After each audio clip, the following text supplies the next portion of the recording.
Bonjour à tous et bienvenue sur la chaîne Enfance Alter. Alors aujourd'hui, on va parler de la place de chacun au sein de la famille, ou plus précisément de la place à s'accorder, de la bienveillance à s'accorder à chacun, à soi comme à ses enfants. Alors je voulais aborder ce sujet parce que souvent on observe dans les discours sur l'éducation deux tendances qui s'opposent et qui s'affrontent. Celle d'une part où en gros l'enfant doit obéir et basta, et à laquelle on oppose celle où, soi-disant, on doit écouter uniquement l'enfant. En réalité, personne ne propose d'écouter uniquement l'enfant. Ça n'existe pas, mais il y a tous les détracteurs qui parlent d'enfant roi, même si dans la réalité, peut-être que dans certains cas, moi je dirais pas que les parents écoutent trop les enfants. Je dirais que dans certains cas, ils ne s'écoutent pas assez eux-mêmes. Mais les deux sont pas du tout à mettre en concurrence. Bien au contraire. L'idéal, c'est d'écouter tout le monde. C'est pas une compétition. Faut pas croire que forcément dans une relation, il y a une personne qui aura autorité sur l'autre. Je trouve ça très étrange d'imaginer que dans une famille, les parents doivent avoir l'autorité, ou alors si c'est pas le cas, forcément, c'est que c'est les enfants qui décident. Mais pourquoi on pourrait pas discuter tous ensemble, tout simplement, se mettre d'accord.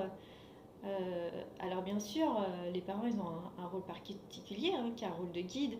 Et l'idée, c'est pas de laisser faire tout et n'importe quoi aux enfants. Ça, personne ne dit ça, parce que ça devient de la négligence. Je veux dire, rares sont les parents qui disent ah bah oui, mange des bonbons toute la journée si tu veux.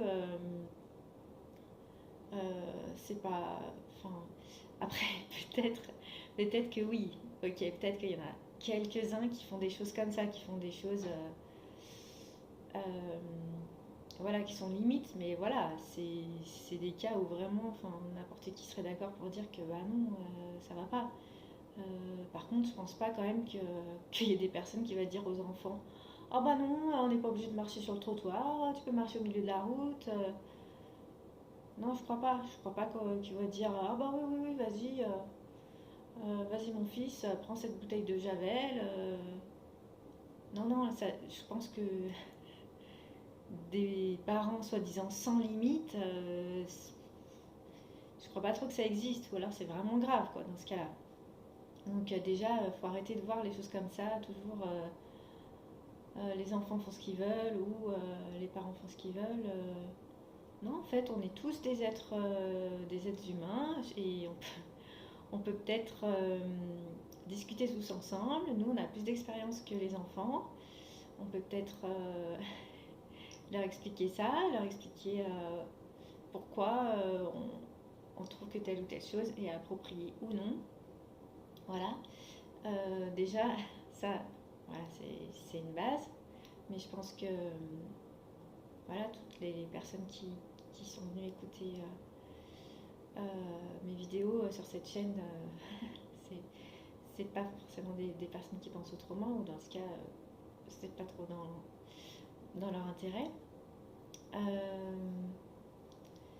Mais partant de ce principe-là, je voulais parler de la bienveillance, on va dire, parce qu'on entend beaucoup à tort et à travers, mais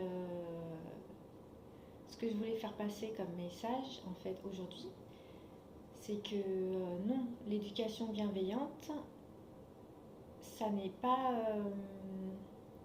dans l'idéal, ça n'est pas être uniquement bienveillant avec ses enfants au détriment de soi. Parce que parfois, on peut avoir tendance, pour plusieurs raisons, quand on veut vraiment être à l'écoute des enfants, à oublier de s'écouter soi. Alors, tout d'abord parce qu'on n'a pas du tout appris à le faire. On est dans une société où on nous apprend au contraire à nier nos émotions, nos besoins, nos ressentis, nos désirs, et à surtout se calquer à la norme, faire plaisir à l'autre, faire les choses pour faire plaisir, se forcer, rentrer dans le cadre, obéir, voilà ce qu'on nous apprend. On n'a pas du tout appris ce qu'étaient nos besoins, nos émotions, comment les écouter, comment les respecter. Voilà, on n'a déjà pas appris comment être bien avec soi-même. Donc à partir de là, c'est compliqué forcément d'apprendre vraiment l'essentiel à ses enfants. Parce que souvent, c'est des choses qu'on a envie de leur transmettre, mais qu'on ne sait déjà pas faire nous-mêmes à la base. Donc ce qui est super intéressant, c'est qu'on est une génération, on apprend en même temps qu'eux. Donc c'est pas toujours simple, mais comme je dis toujours, c'est une belle expérience, mine de rien. Donc finalement, voilà, c'est ça qu'il faut voir. Et c'est ça tout l'intérêt d'apprendre à exprimer ses émotions, mais aussi à les reconnaître, d'apprendre qu'elles correspondent à des besoins non comblés, d'aller observer ça, de regarder, de chercher comment on peut satisfaire ses besoins pour éviter que ce soit toujours les mêmes émotions récurrentes qui explosent. Et à partir du moment où on apprend à le faire nous-mêmes, bah déjà on devient un modèle par rapport à ça pour ses enfants, et on est plus à même de leur expliquer comment faire si déjà on sait le faire nous-mêmes. Donc vraiment l'éducation consciente pour le coup, c'est regarder tout ça, c'est regarder quand il y a quelque chose de compliqué, quel besoin non comblé se cache derrière l'expression de cette émotion. Donc quand il y a de l'émotion dans les deux sens, donc à la fois regarder, observer ça pour soi et pour ses enfants. Toujours, finalement, c'est toujours la même chose. C'est pas simple, mais c'est toujours pareil, aller s'observer soi et ses enfants, donc pas seulement dans les émotions, mais aussi aller voir derrière. Et à partir de là, on a toutes les bases pour une relation de famille harmonieuse, en fait. Que chacun apprenne à s'occuper de ses propres besoins. Donc forcément, pour les enfants, il y a quand ils sont tout petits, quand ils sont tout petits, pour tous les besoins, ils ont besoin de leurs parents. Puis petit à petit, voilà, ils acquièrent de l'autonomie. Mais en tout cas, si après ils apprennent à dire, voilà, là j'ai tel besoin, forcément on y voit plus clair. Ça va vraiment améliorer la communication dans un sens ou dans un autre. Et pareil, ils sauront mieux comprendre quand nous on va leur expliquer un besoin, on va leur expliquer, voilà, là j'ai ce besoin. Donc des fois, par contre, les besoins de l'un et de l'autre sont en contradiction. Donc là, c'est là qu'il faut trouver des compromis, comment faire, voilà. Mais vraiment, voilà, ce qu'il y a, c'est que on peut pas se passer l'un de l'autre, parce qu'en fait, si on va faire que être à l'écoute de ses enfants, le risque, c'est de finir par s'oublier, c'est de se sacrifier, c'est de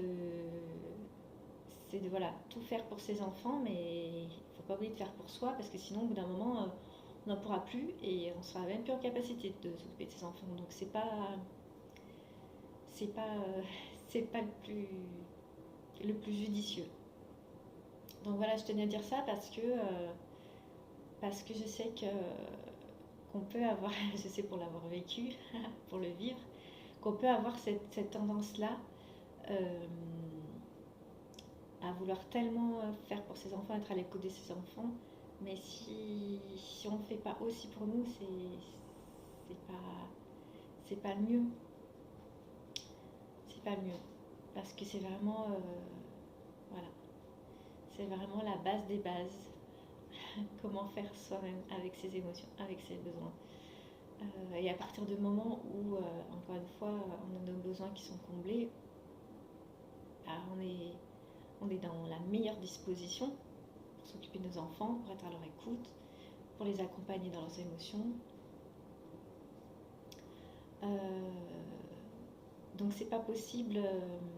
Enfin, c'est une erreur, on va dire, que de pas s'écouter soi aussi, et que de penser que c'est tout pour les enfants. Parce que vraiment, si on veut faire tout pour ses enfants, le meilleur à faire, c'est de faire tout pour soi-même. Ça peut paraître des fois contradictoire. Quand on dit ça comme ça, faire d'abord les choses pour soi, ça peut paraître égoïste, mais vraiment, ce qu'on ne nous apprend pas, et ce qui fait que le monde est dans l'état dans lequel il est finalement, c'est que on ne sait pas déjà être en paix avec soi-même, s'occuper de soi-même, se combler soi-même. On ne sait déjà pas du tout faire ça. Donc forcément, après, c'est compliqué avec les autres si on ne sait déjà pas faire avec soi. Donc vraiment, l'idéal, c'est nous d'apprendre ça. Et après, aux enfants, c'est ça aussi qu'il devrait apprendre dans l'idéal en premier. D'ailleurs, c'est le cas dans la pédagogie Montessori. Pour les petits, ils apprennent d'abord à se concentrer sur eux, en fait, sur leurs tâches, et ça aide à d'abord avoir une certaine discipline intérieure.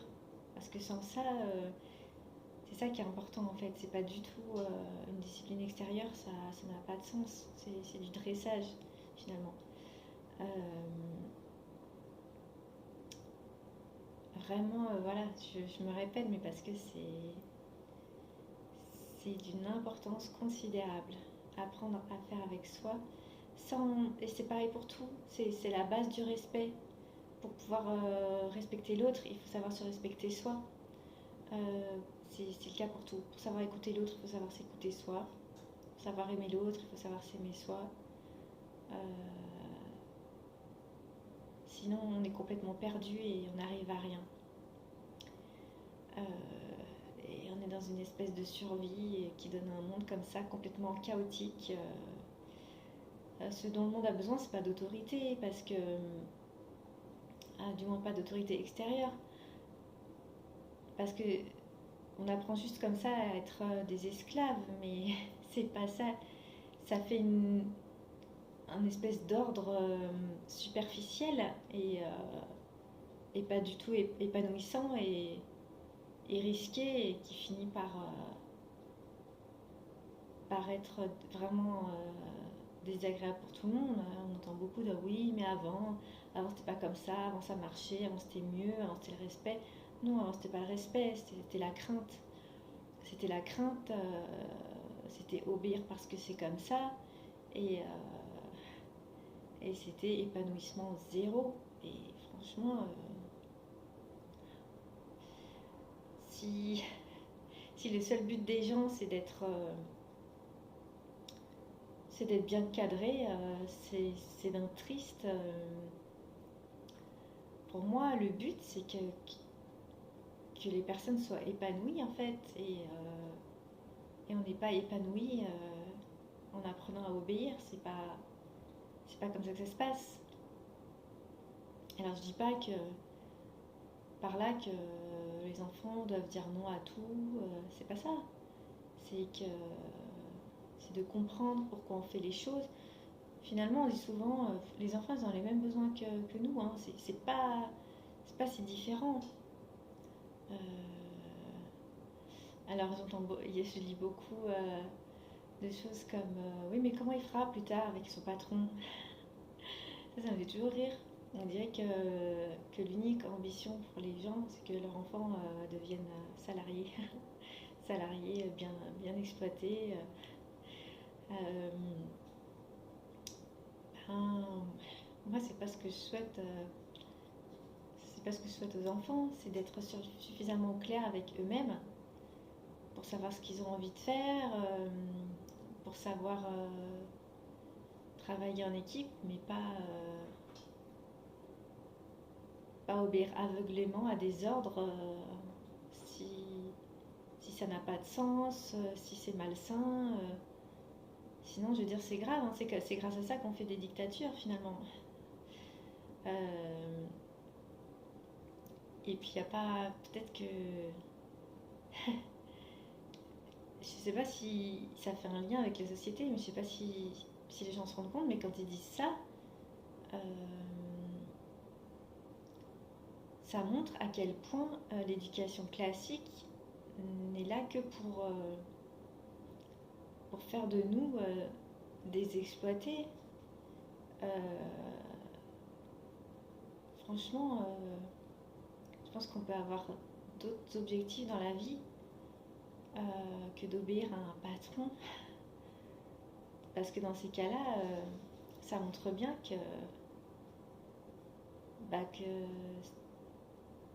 ça peut pas être des patrons déjà, et ni être des indépendants, ni être des créateurs.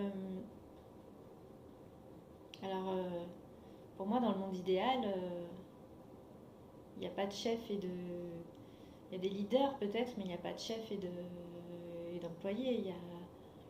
Il y a chacun son rôle et tout le monde travaille voilà, en association ou en coéquipier si on veut. Mais, mais chacun a une certaine liberté, une certaine indépendance,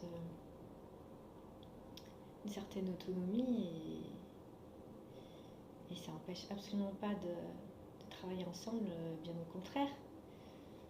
Ça permet de travailler ensemble d'une façon plus saine. Donc voilà, tout ça,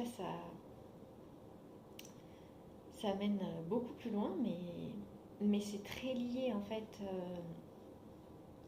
L'éducation, ça ne s'arrête jamais qu'à l'éducation.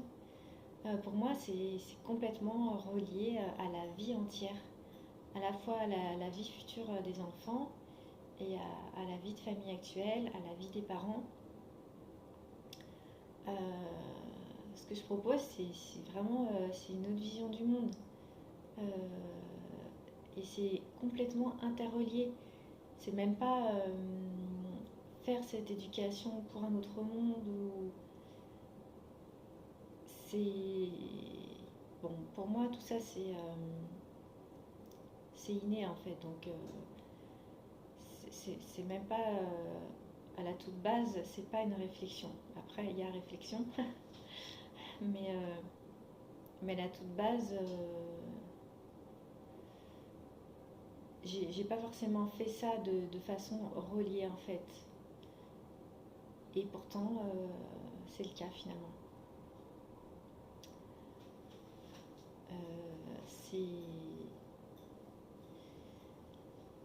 C'est comme tout, mais on peut pas. Finalement, ça implique vraiment une vision du monde, quoi. Alors après, on peut avoir une vision du monde en théorie et avoir du mal à la mettre en pratique. Mais encore une fois, c'est un chemin.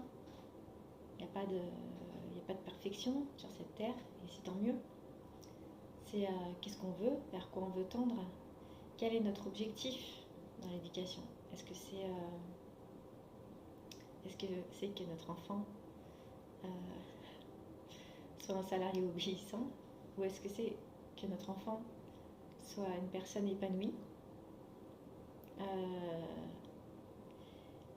et comment lui montrer la façon de devenir épanoui, si c'est de le devenir soi-même. Comment mieux montrer, on peut pas mieux faire. Euh, c'est voilà, si on a des valeurs de liberté, si on a des valeurs de solidarité, etc., euh, ça, se, ça doit ça doit se retranscrire à la fois dans notre façon de vivre en général et dans la façon de faire avec les enfants. Voilà, je sais pas si c'est très clair, si ça se répète un peu. Euh, mais en tout cas, moi, c'est des choses que j'ai pu expérimenter et, et j'ai aucun doute là-dessus et on peut en parler avec grand plaisir. Voilà, je vous dis à bientôt.